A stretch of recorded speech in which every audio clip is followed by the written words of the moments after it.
pregunta: ¿cómo son los tipos de pruebas que vamos a enfrentar los cristianos?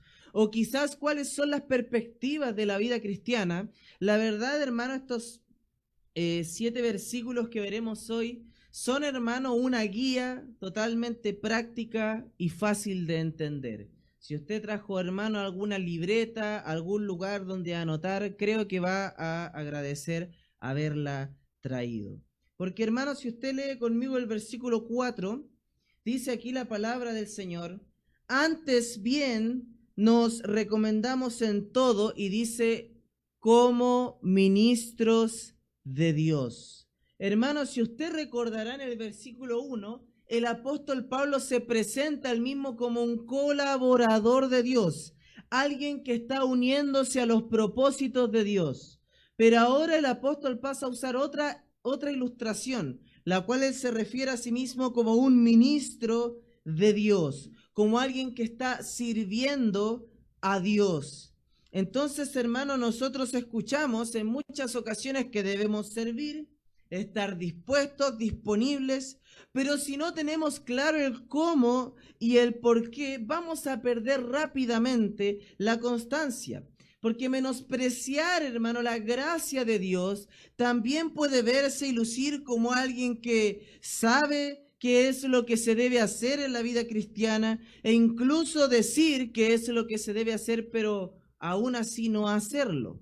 Por eso, hermano, no es solamente un creyente que menosprecia la gracia, aquel que se ha alejado, sino aquel que está inserto en la iglesia, parece y tiene apariencia de piedad, pero no está involucrado en la obra del Señor.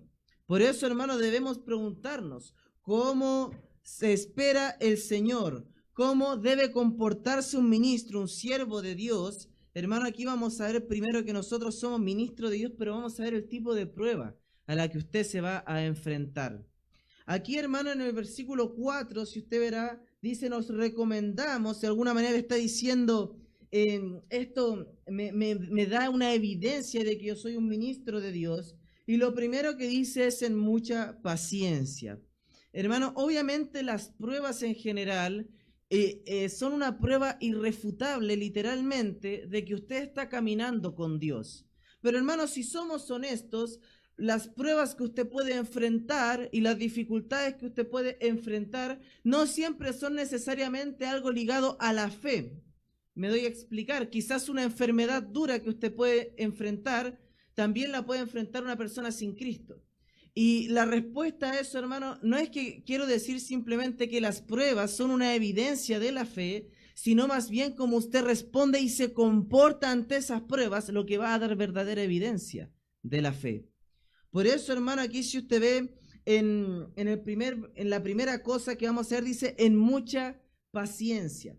Si usted me acompaña, hermano, vamos a ver varios versículos también para ir extendiendo algunas ideas al libro de Santiago, capítulo 1, Santiago capítulo 1, versículos 2 en adelante dice, hermanos míos, tened por sumo gozo cuando os halléis en diversas pruebas, sabiendo que la prueba de vuestra fe produce paciencia, mas tenga la paciencia su obra completa para que seáis perfectos y cabales, sin que os falte cosa alguna. Entonces, hermano, lo primero que nosotros debemos ver es que un creyente va a tener pruebas sobre su paciencia. Obviamente las pruebas también producen paciencia, tanto, hermano, que a veces uno dice, ha sido probada mi paciencia, porque, hermano, cuando uno está en la fe, usted quizás con más tiempo que yo habrá entendido algo, y eso es que uno tiene que aprender a esperar en Dios. Porque nuestra vida, hermano, regularmente no nos enseña a esperar. Tenemos que aprender a esperar la voluntad de Dios. Yo escuchaba una vez una frase que decía, las prisas, las rapidez son del diablo. Cuando a veces, hermano, vemos todo como una única oportunidad. Dios a veces trabaja de manera lenta, mayoritariamente hablando. Por eso, hermano, la paciencia es muy importante. No debe perder la calma, porque tener paciencia significa que usted sabe que Dios está obrando, ha obrado u obrará, hermano, en su vida. Y esa paciencia es como nosotros debemos actuar. Ahora, luego de paciencia, en el versículo 4, hermano, usted podrá ver que dice en tribulaciones. Y esta palabra para tribulaciones bien puede significar presiones. Porque, hermano, dentro de servir al Señor e involucrarse en la obra de Dios, ser un ministro de Dios, alguien que no tiene duda de que está sirviendo a Dios, van a existir muchas presiones, hermano. Pueden haber presiones en el trabajo, en la agenda, en la familia incluso, hermano, con los recursos pueden haber ciertas presiones que nos lleven a nosotros, por decirlo así, hermano, empezar a flaquear. Porque cuando usted, hermano, empieza a destinar tiempo a lo eterno, hermano, a lo que usted dedicaba tiempo en lo terrenal, empieza a existir una tensión. Cuando usted dice, yo dedico mi tiempo a la obra de Dios, hermano, pueden muchas cosas empezar a converger y tratar, hermano, de retraerle. Por eso, hermano, cuando nosotros hablamos de ser siervo de Dios, usted debe saber lo siguiente, que es cuando en su vida usted empieza, hermano, a sentir que el Espíritu Santo está obrando. O como dicen algunos, empieza a recuperar aquel amor que alguna vez tuvo. Y empieza, hermano, ahora escucha quizás la misma alabanza que escuchaba o que cantaba siempre, pero ahora hay algo distinto porque está en comunión con Dios. Empieza a escuchar la palabra y siente que Dios le está obrando. Hermano, usted debe prepararse para algo. Y eso es, hermano, que vengan pruebas y tentaciones del enemigo. ¿Por qué razón, hermano? Porque si usted empieza a avanzar, empieza a dar pasos, a veces usted ora, Señor, dame crecimiento, y el Señor envía pruebas. Pero también, hermano, hay algo, y es que el enemigo no va a estar contento con creyentes que caminen, hermano, en victoria en las batallas espirituales. Porque, hermano, cuando nosotros estamos alejados de Dios, sabemos lo que es correcto, pero no lo hacemos. Hermano, no leemos nuestra Biblia, no estamos orando, no venimos a la iglesia, no estamos buscando de Dios, no estamos dando. Hermano, sabe que el Señor de alguna manera está buscando atraernos. Pero el enemigo de alguna manera se dice, bueno, no le voy a quitar su salvación, eso lo tiene asegurado con Cristo, pero está donde quiero, no puedo estar más allá. Quiere que tropecemos, quiere que nos alejemos, quiere que caminemos sin Dios en esta vida. Por eso, hermano, cuando un creyente se aleja, está donde el enemigo quiere que esté y no donde Dios quiere que esté. Pero si nosotros, hermano, queremos honrar al Señor, preparémonos. Quizás usted, hermano, está queriendo involucrarse en servicios y áreas de servicio en la iglesia. Y de repente usted ve, hermano, que empieza a ser un poco más complejo hacerlo. Y es, hermano, porque entran no solamente luchas externas, sino también nuestra propia carne en eso, hermano. Y debemos estar listos para enfrentar estas presiones, estas tribulaciones. Más adelante, la siguiente palabra que nos está explicando el apóstol de cómo lucen, hermano, estas pruebas que enfrentamos, estas dificultades, él dice necesidades. Y una pregunta muy obvia que quizá usted se puede hacer, se está haciendo o quizás se haría, hermano, es que no dice la Biblia o la Escritura que Dios suple todas mis necesidades, que incluso antes de que yo ore o pida al Señor por algo, Él ya sabe de lo que yo tengo necesidad. Y eso es muy cierto. Si aquí dice el apóstol que las pruebas que nosotros vamos a enfrentar son en parte, hermano, necesidades, ¿cómo nosotros equilibramos esto? ¿Acaso no dice el Señor que si Él es mi pastor, nada me faltará? Hermano, aquí la Escritura nos dice que estas necesidades no son un estilo de vida alejado de las promesas de Dios, sino que son aquellas necesidades que el cristiano que sirve a Dios pone a disposición con el fin de edificar a otros. Puede ser visto como una noche a veces con insomnio por las preocupaciones por algún hermano o hermana, peligros que vivió el mismo apóstol en sus viajes a predicar, o un extremo cansancio por la obra de Dios. Porque si queremos servir al Señor, hermano, es muy probable que terminemos más cansados de lo normal. Quizás venir a la iglesia, hermano, le cansa un poco más de lo normal. Prepararse le va a cansar un poco más de lo normal. Quizás va a dormir un poco menos de lo que podría hacer sin estar involucrado en la obra, pero perdería, hermano, una gran gratificación y satisfacción de estar en los caminos de Dios. Pero en las pruebas que podemos enfrentar, estar sirviendo al Señor, parte es, hermano, este tipo de cosas, estas necesidades, este ir a acostarse cansado a veces por servir al Señor, estar, hermano, quizás a veces durmiendo poco, o quizás, hermano, faltando una comida para yo poder servir a otros. Aquí luego el apóstol mismo nos dice en angustias.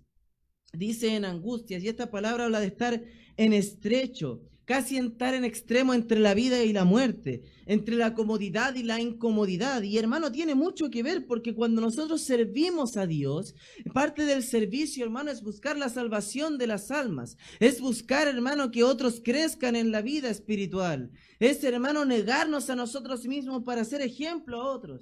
Y ¿sabe lo que sucede, hermano? Que si nosotros estamos en algo tan importante como la vida eterna de una persona o su muerte y condenación eterna, hermanos, vamos a tener, por decirlo así, muchas angustias, muchos movimientos en los que nos sentiremos en estrecho. Luego el apóstol habla y dice varias cosas que habla de sus mismas experiencias. Dice el versículo 5, en azotes, en cárceles, en tumultos, dice. Y aquí, hermano, nosotros podemos ver cosas que él vivió específicamente. Él fue golpeado, fue lapidado el apóstol también por predicar de Cristo. Vemos sus pruebas en particular, pero fíjese usted, hermano, que dice en azotes en plural, en cárceles en plural, y el apóstol no está siendo exagerado. Nadie se podría parar y decir, oye, ¿qué eres exagerado, Pablo, si tu vida no es tan dura? No, hermano, sabe que se cuenta que el apóstol Pablo tuvo 7 veces distintas en cárceles, hermano. Se nos menciona en el libro, de hecho, más de una oportunidad cuando multitudes, hermanos, fueron a presionarle para que se fuera de algún lugar. Quizás donde habían hermanos que le amaban, que querían cuidarlo, y él tuvo que salir porque gente estaba buscando su muerte. ¿Por qué? Por solo predicar de Cristo. Ahora imaginemos, hermanos, muchas veces nosotros vemos pruebas en nuestra vida por ser fieles a Dios. Vemos pruebas en nuestra vida por predicar el Evangelio. Pero hermano, a veces cuando nosotros evaluamos estas pruebas, la verdad no son tantas comparadas con las que vivió el apóstol Pablo. Por eso el Señor nos pone al apóstol como un ejemplo para nosotros seguir viendo todo lo que él ha sufrido por causa de su Salvador, por causa de su Señor. Y por lo tanto, hermanos, si nosotros queremos servir al Señor, a pesar de que quizás nadie nos va a llevar a una corte para ser azotados, o quizás no nos van a encarcelar, hermano, para ir presos por predicar el Evangelio, usted debe tener algo bien en claro. Y es que servir al Señor, hermano, es entrar donde las papas queman, como decimos, y usted se va a enfrentar, hermano, a la persecución del enemigo. Pero tengo, hermano, en mi corazón que posiblemente muchas veces nosotros no enfrentamos esa persecución porque nuestra fe no es tan fuerte, hermano. No estamos siendo de tanto testimonio. Luego, hermano, aquí el apóstol también hace otras explicaciones hablando de en trabajos, en desvelos y en ayunos. Y aquí, hermano, estas 3 situaciones mencionadas son a la iglesia en Corinto, porque cuando Pablo llegó a la iglesia en Corinto, en Hechos 18, sabe, hermano, que el apóstol Pablo empezó a predicar, estuvo mucho tiempo y hubo poquito fruto, hablando de personas que estaban con él ahí. Había poquito fruto, tanto que el apóstol se había desanimado y él se iba a ir de Corinto. Y el Señor aparece y le dice, no te vayas porque aún yo tengo mucho pueblo. Y luego de eso el apóstol, por decirlo así, recobra ánimo, empieza a predicar y hay muchos convertidos. Pero antes de eso, por ejemplo, cuando dicen trabajo, si le muestra que como no había recursos para poder él hacer la obra, junto a Aquila y Priscila, este matrimonio, ellos tuvieron que trabajar, tuvieron que hacer tiendas para poder solventar el recurso de su propia vida y de la obra. Luego también habla de desvelos. Algo que mencionaba hace un ratito puede ser también lo mismo, estar tan preocupado por el avance del Evangelio, por las almas de las personas, viendo cómo se pierden, cómo mueren personas por causas naturales, por a veces por problemas, por conflictos, y uno dice, y mueren sin Cristo, qué tragedia. El apóstol estaba preocupado. En 2 Corintios 11 podemos ver esto, en 2 Corintios 11, en el versículo 28, el apóstol Pablo dice lo siguiente: y además de otras cosas, lo que sobre mí se agolpa cada día, dice, la preocupación por todas las iglesias. Hermano, vea que él tenía una gran preocupación, él estaba buscando servir a la mayor cantidad, hermano, y también pasó en muchas oportunidades, como dice acá, ayunos prolongados con tal de buscar al Señor, entregar su vida, consagrarse a Dios. Hermano, si usted quiere ser un siervo de Dios, si usted quiere evaluar su vida, pregúntese, ¿cómo estaría dispuesto usted a enfrentar este tipo de pruebas? Aquí hay muchas, hermano, que vivió el apóstol, muchas que usted también pudiera vivir. Pero ¿cuántos de nosotros con fe diríamos, yo estoy dispuesto a soportar cualquier tipo de prueba por mi Salvador que soportó el peso del pecado en la cruz por mi salvación? ¿Cuántos diríamos, estoy dispuesto? Porque, hermano, a veces es fácil caminar con Dios cuando la vida es fácil y decimos que caminamos con Dios y decimos que estamos con Él, pero cuando es probada nuestra fe es cuando nuestra verdadera actitud y nuestro corazón, hermano, es expuesto. ¿Cómo sería su corazón si fuera expuesto de esta forma? Pero no solamente vamos a ver las pruebas que podemos enfrentar, sino vamos a ver ahora otra cosa, y es el comportamiento del ministro cristiano, del siervo creyente. Porque si nos imaginamos cómo es la vida de un siervo, ya sabemos qué tipo de prueba vamos a enfrentar, cómo, pero ¿cuál es su comportamiento? ¿Cuál es el parámetro para evaluar la vida de un siervo verdadero de Dios? ¿Cuál es, hermano, la meta? ¿Cuál es, hermano, la cúspide de lo que deberíamos llegar? Y este comportamiento que vamos a ver acá puede parecer restrictivo, hermano. Porque la gente regularmente entiende, hermano, que la fe y caminar con Dios, ir a la iglesia, es tener una vida llena de reglas. Y entendemos, hermano, muchas veces eso y decimos, sí, pero es por esto y esto otro. Pero en realidad, hermano, que Dios nos dé una forma para caminar, nos diga algunas características que Él quiere que tengamos, algunas virtudes, algunas cualidades. ¿Sabe por qué es, hermano? Porque Él quiere usarle a usted. Y lo va a usar por medio de estas cosas. Pero si usted dice, no, yo sé cuál es el camino, yo sé cómo me usa Dios, hermano, y no sigue este plan, no sigue las cosas que Dios ha dado, no sigue la revelación de Dios, difícilmente, hermano, será usted usado por Dios. Pero si quiere ser un verdadero siervo de Dios, hermano, santificarse es una bendición, hermano. Si usted quiere ser un verdadero siervo de Dios, hermano, a veces negarse algunas cosas no es un gran problema, porque amamos a Cristo. No es un gran problema. Veamos la primera de estas cosas que menciona el apóstol. Dice el versículo 6, y estamos entrando al comportamiento del ministro, dice, en pureza. Y esto quiere decir, hermano, una limpieza de vida, tanto en palabras como en acciones. Cuando alguien es puro, no nos hace dudar regularmente de sus acciones, pero principalmente de sus intenciones. ¿Ha sentido usted, hermano, de alguien que puede tener buenas acciones, pero que usted duda de sus intenciones? ¿Por qué lo hará? Uno se preguntará, como que es medio raro. Bueno, eso, hermano, no debe pasar con el cristiano, porque nadie debe dudar de nuestras intenciones correctas ante otros. Aquí, hermano, a pesar de que con el apóstol Pablo muchas personas, por decirlo así, buscaban criticarle, hermano, acusarle, eso era parte de lo que estaba pasando en Corinto, y él ya va a hablar de eso. Hermano, la verdad no había nada donde tomar al apóstol Pablo para acusarle y desacreditarle. Más adelante, hermano, la palabra dice en pureza, pero luego dice en ciencia. Y esta es otra característica y cualidad del cristiano. Porque en ciencia no se refiere, hermano, a cierto tipo de estudio, sino más bien habla del conocimiento. Y el conocimiento, hermano, no tiene que ver solamente con la acumulación de información o datos incluso necesarios. No está hablando de solamente tener un cerebro que funcione de manera alta, que él sabe muchas cosas y puede recitar muchas cosas, siendo muy inteligente, sino más bien él habla de la aplicación de este conocimiento a su vida diaria, con las decisiones que toma. A veces hay gente, hermano, que puede saber datos, que puede saber cosas. Tú le preguntas si sabes sobre el tema que sean, pero toma muy malas decisiones en su vida. Toman muy malas decisiones con su crianza en los hijos. Toman muy malas decisiones en el matrimonio. Toman muy malas decisiones incluso con sus recursos. Y uno se pregunta, ¿qué pasa si es un hombre tan inteligente? No, es un hombre que sabe almacenar mucha información. Pero un hombre inteligente, un hombre con conocimiento, vive con sabiduría día a día.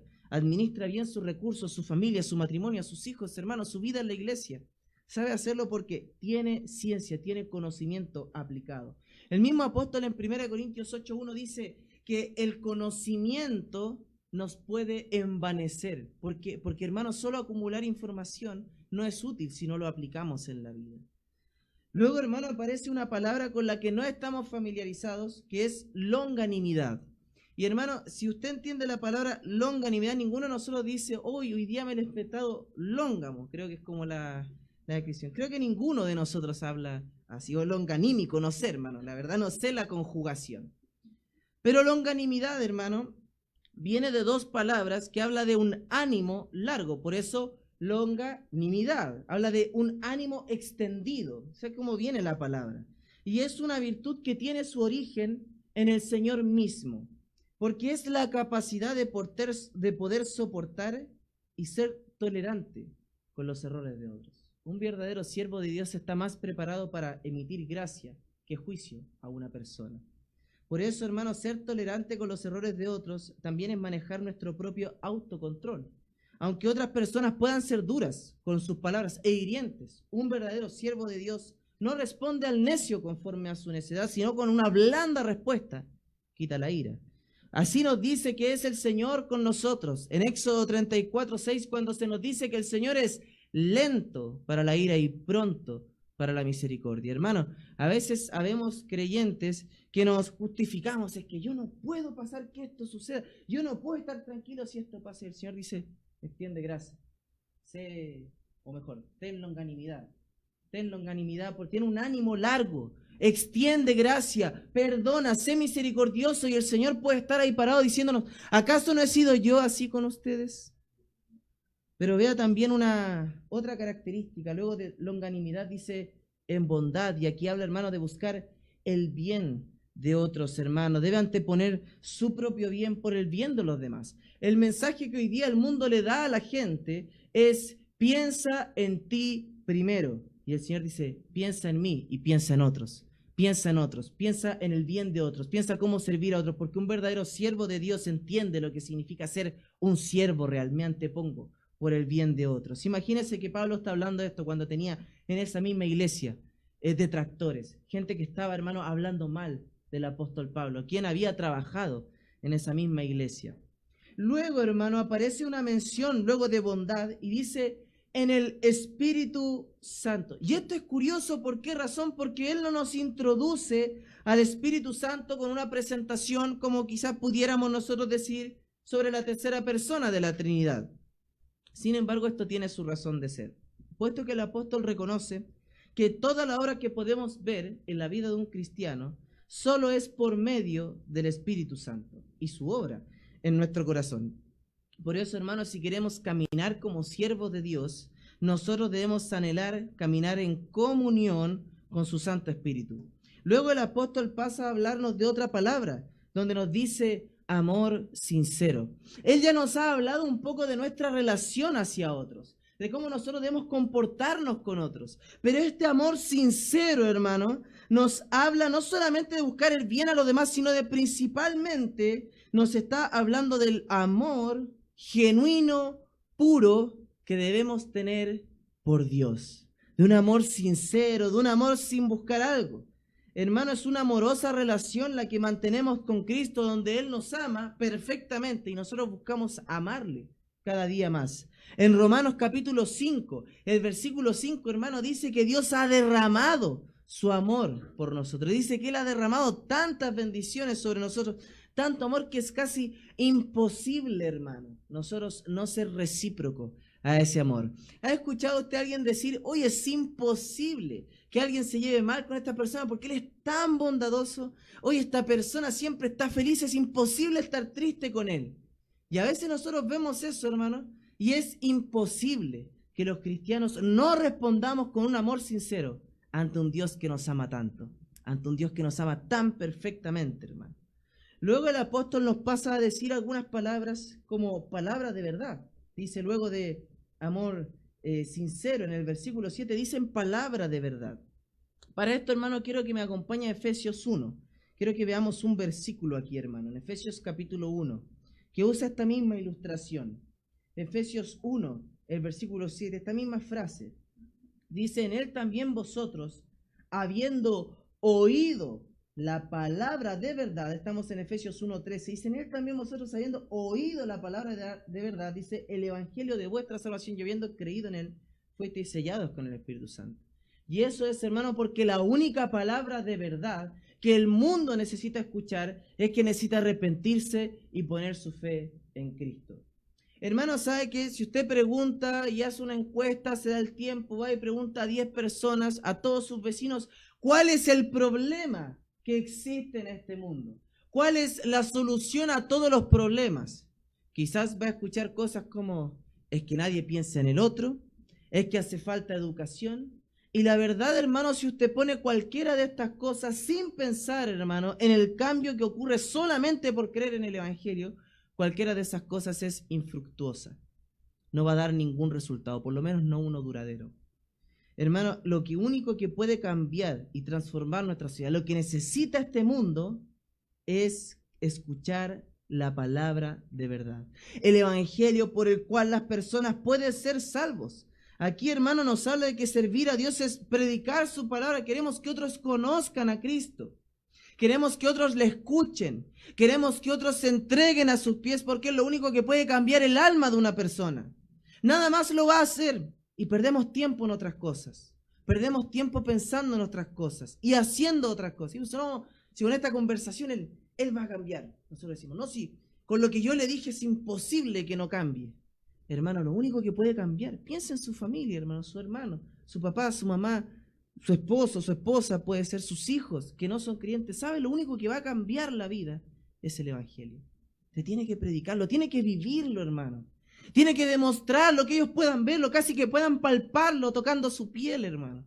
Que su vida exhale y muestre, y su sudor casi tenga cruces, hermano, porque usted vive crucificado. Pero no lo haremos, hermano, si no proclamamos la palabra de verdad. Yo creo, hermano, que muchas veces nosotros somos responsables por gente que nosotros conocemos y deberíamos predicar el Evangelio. Pero estamos tan preocupados a veces, hermano, de ser complacientes con ellos. De solamente, y usted dice, pastor, entonces significa que tenemos que ser duros. No, hermano, sino que debemos mostrar el Evangelio.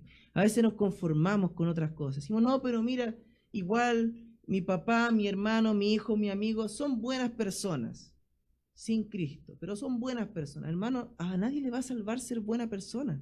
¿Cuál es la perspectiva de Dios? Sus obras son como trapo de inmundicia, no le van a salvar, no le van a alcanzar, porque la única obra aceptable es la obra que hizo Cristo por nosotros en la cruz. Predique el Evangelio, hermano. Otra cosa que nos dice el apóstol hablando de esto mismo en el versículo 7 es poder de Dios. Poder de Dios, hermano, para salvación. Por tanto, como Pablo sabe que ha estado predicando el Evangelio de manera pura, el poder de Dios le acompaña. Si usted quiere ver el poder de Dios en su vida, en su familia, hermano, crea en Cristo cada día. Créale a Cristo, hermano. Y si hay alguien aquí que quizás no ha puesto su fe en Cristo, quizás este sea el momento para ver el poder de Dios, que puede transformar tu vida y la de tu familia, pero solamente si pones tu fe en Él. Luego dice aquí, hay una parte muy interesante, hermano, en la que dice armas de justicia y dice a diestra y a siniestra, hablando de las manos, derecho o izquierdo. Entonces, para entender, hermano, cuáles son estas armas para vencer el enemigo, quizás usted podría leer, hermano, si le interesa saber cuál es la armadura de Dios, leer Efesios 6 del versículo 10 al 18. Ahí aparece la armadura de Dios. Pero si me permite ser un poquito específico, en la armadura de Dios tenemos la coraza, el yelmo, el cinturón, pero también tenemos algo que va en las manos, el escudo y la espada. Y tanto el escudo de la fe como la espada, la palabra de Dios son armas que nosotros tenemos. ¿Armas para qué? ¿Para ir a pelear, hermano? ¿Para ir a ganar discusiones en Facebook? No, hermano, sino para defendernos de los ataques del enemigo. Por eso, hermano, debemos estar listos y dispuestos con nuestras armas de justicia, caminando, hermano, con la palabra de Dios, que sea nuestro estandarte. Decir, así dice la palabra, así creo yo como hijo de Dios. Luego, hermano, también el escudo de la fe. Dice que podemos apartar los dardos del enemigo. Porque el enemigo, ¿qué hace regularmente? Dice, Dios no te va a amar si tú has pecado. Te dice, Dios no te va a usar a ti, mírate. Como decía hermano Gustavo, cuando nosotros pudiéramos exponer nuestra vida como Job ante Dios, ¿cómo sería nuestra vida? Y quizás el acusador estaría ahí para decirnos, mira, tú eres tan impuro, ¿acaso el Señor te va a usar a ti? Mira todo el tiempo, mira lo orgulloso que eres, mira lo iracundo que eres, mira lo impuro que eres. ¿Acaso Dios te va a amar? Y dice que el escudo de la fe apaga el dardo del enemigo. ¿Cómo lo apaga, hermano, el escudo de la fe? Diciendo, no, si yo sé que Dios me ama. Solo eso, hermano, no. Significa tener fe en las promesas de Dios. Si Dios dice que Él debo confesar mis pecados y Él es fiel y justo para perdonar mis pecados. Entonces, hermano, ya está. Él ha perdonado mis pecados. Si dice que yo tengo un abogado para con el Padre, entonces es mi escudo de la fe. Cuando el enemigo viene a tratar de derrotarme, yo estoy firme con el Señor porque sé que Él me defiende. Sé que Él pelea mi causa porque yo soy un colaborador, un siervo de Él. Y Él no es alguien que nos olvide. Para enfrentar un último punto, hermano, yo sé que el mensaje así extenso, espero valga la pena.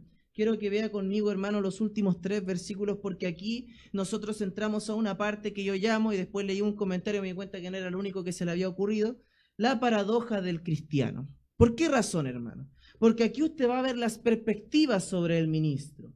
Ahí va a haber una perspectiva divina y va a haber una perspectiva humana. Y vamos a ir viendo cuál es, hermano. Porque si usted, hermano, es un siervo que es probado, que vive en pureza, con palabra de verdad, con amor sincero por Dios, es bondadoso con otros, camina con el Espíritu, está ahí, hermano, con el escudo de la fe, con la espada de la palabra de Dios, y usted se pregunta entonces, ¿qué opina Dios de eso? Sería muy importante hacerlo. ¿Qué opina Dios de un siervo? De que usted esté sirviendo. ¿Qué opina él, hermano? ¿No sería una pregunta muy importante? Bueno, aquí tiene una respuesta, hermano. Vamos a verla. Dice primero en el versículo 8, por honra y por deshonra. Obviamente la perspectiva de Dios es la honra, la perspectiva del mundo es la deshonra. Para Dios, hermano, que usted dedique tiempo a servirle a Él es algo honroso. Hermano, ¿cuántas veces usted ha escuchado? Y voy a decir a otra gente que se hace llamar cristiano y que dice que es cristiano, y sabe que yo no pongo en duda que sea cristiano, pero dice, ¿para qué vas a servir tanto? ¿Para qué te vas a involucrar tanto? Hermano, servir a Dios es honroso. Es el más alto honor que tenemos porque estamos sirviendo al Rey de Reyes y Señor de Señores. ¿No sería honroso eso, hermano? Pregúntese. ¿A qué se refiere con estas cosas, hermano? Dios miraba al apóstol Pablo como alguien honroso. Los falsos maestros que estaban introduciéndole en la iglesia de Corinto trataban de desacreditarlo. Es deshonroso lo que hace Pablo. Mira el ministerio. Él no debería estar. Es deshonrosa su vida. Él no merece. De partida, hermano, ninguno lo merece, pero veamos lo que dice el apóstol en su testimonio personal.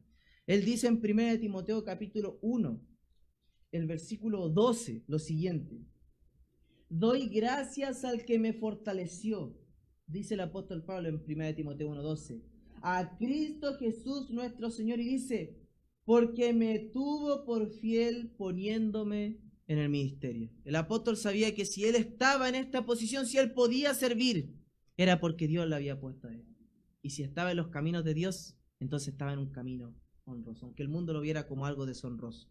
Luego dice aquí la palabra, otra paradoja, que los cristianos enfrentamos por mala fama y por buena fama. Ahora, hermano, cuando dice buena fama, y el contraste es claro, no significa de ser reconocido. No significa que yo tengo fama, que la gente me conoce. No, hermano, sino que está hablando de la idea sobre tener una buena reputación o un buen testimonio, como diríamos, hermano. En Eclesiastés 7:1 dice que más que un buen ungüento es mejor el buen testimonio, dice. Da mejor olor que un buen perfume, hermano. Si el siervo de Dios tiene un buen testimonio, ¿qué trata de hacer el enemigo? Quiere destruirlo, hermano. Mientras más avance en el servicio, se dará usted cuenta que más difícil se torna complacer a Dios y a los hombres. Los argumentos no faltarán para acusar a los escogidos de Dios y mostrar que tienen una mala fama.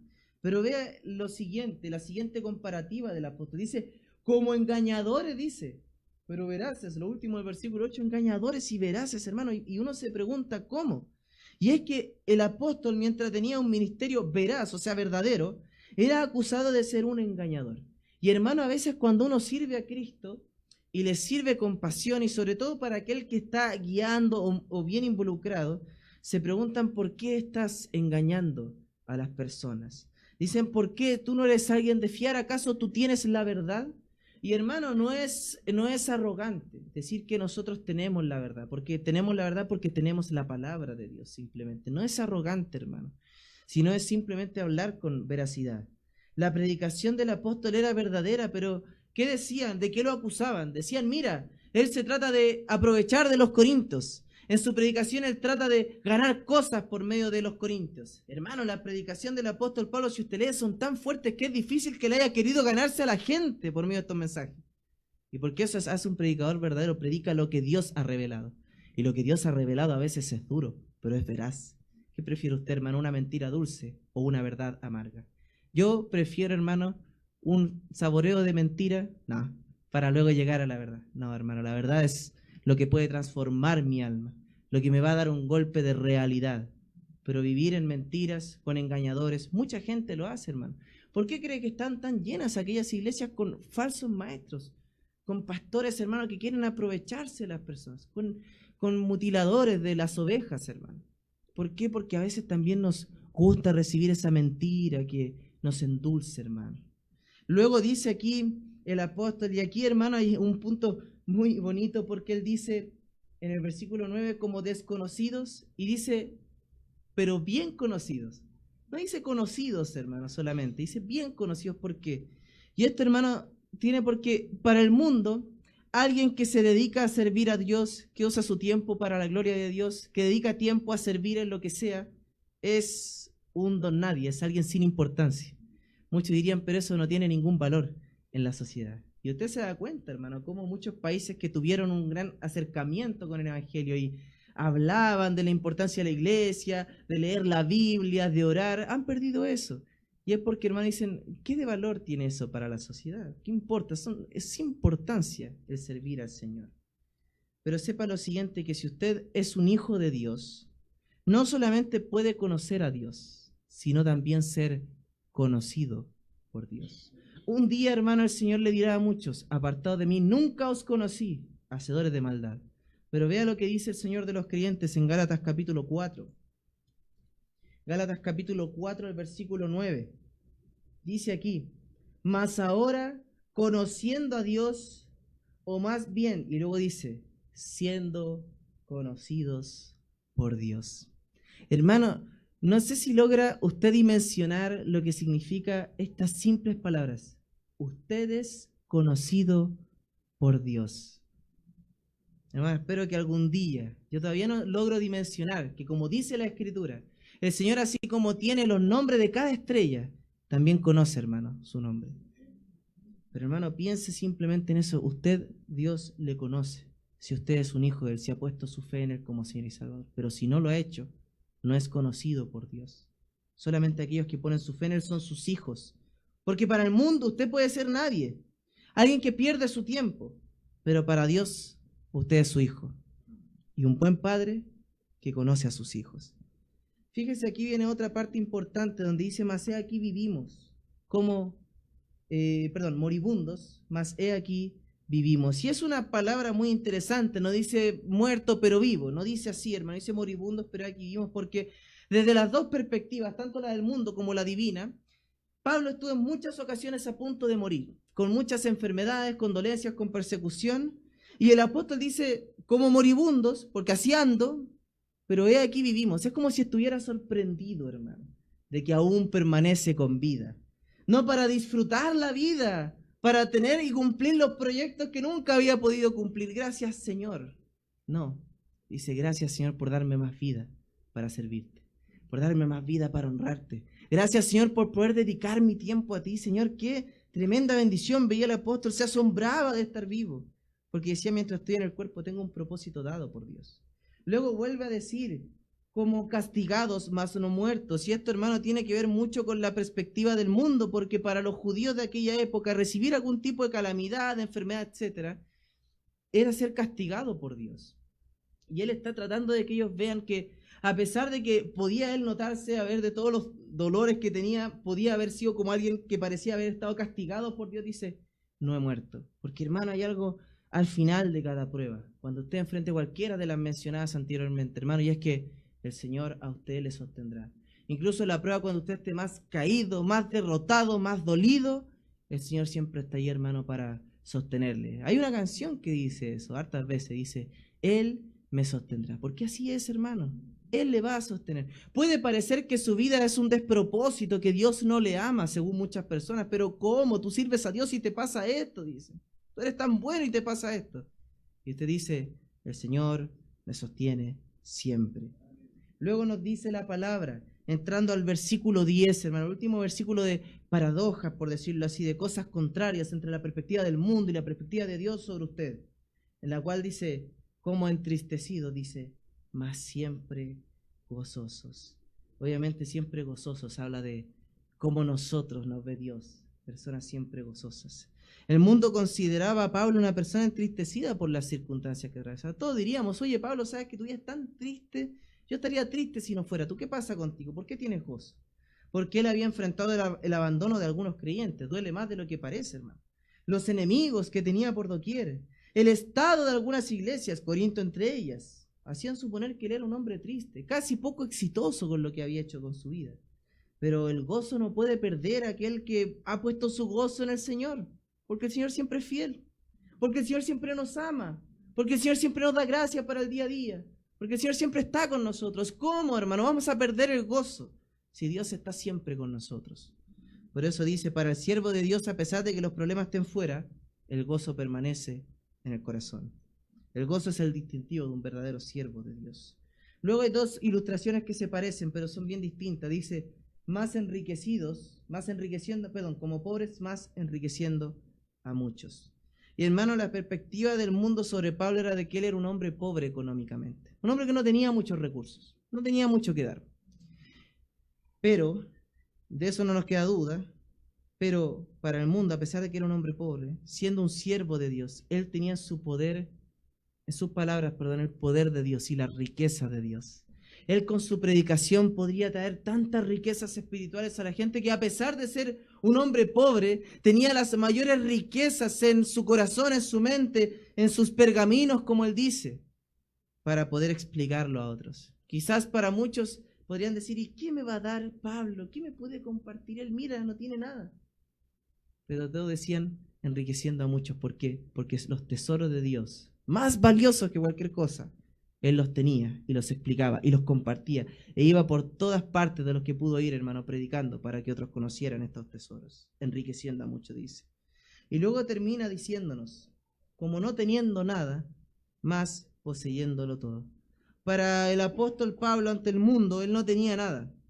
De hecho, él había renunciado, hermano, voluntariamente a todas las cosas con el fin de agradar a Cristo. Vea conmigo como dice Filipenses capítulo 3. Y esta es la última cosa, aquí estamos terminando, hermano querido.